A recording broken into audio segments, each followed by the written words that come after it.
Welcome back to What's on My Needles, and this week we're going to start from the very beginning with casting on. So I've got worsted weight yarn here, and I'm going to show you two different cast-ons with the same set of needles.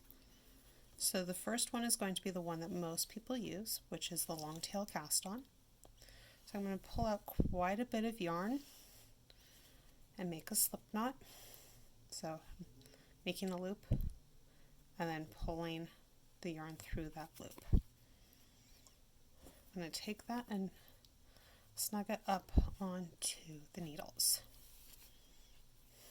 I'm going to take the tail end and I'm going to put it over my pointer finger and my thumb.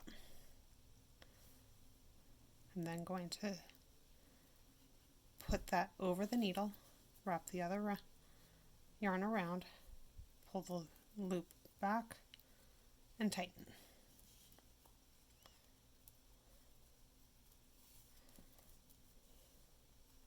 So in my case, I tend to drop my thumb out a little bit, but not everyone does that. This is one of those find the way that's comfortable for you. But it does create a slightly taller cast on than the other method I'm going to show. So one more time, I'm pulling up a loop with my pointer and my thumb, slipping it onto the needle, wrapping the working yarn around, slipping the loop off, and tightening.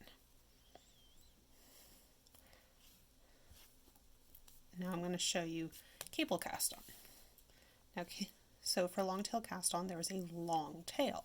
For cable cast on, there isn't. So same thing of I'm going to make a slip knot,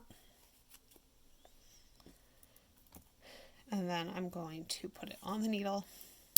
Most of this is just like before, but this time I'm going to work like I'm knitting. So I'm going to go in the stitch, wrap around, pull up, and put the stitch onto the needle, and repeat.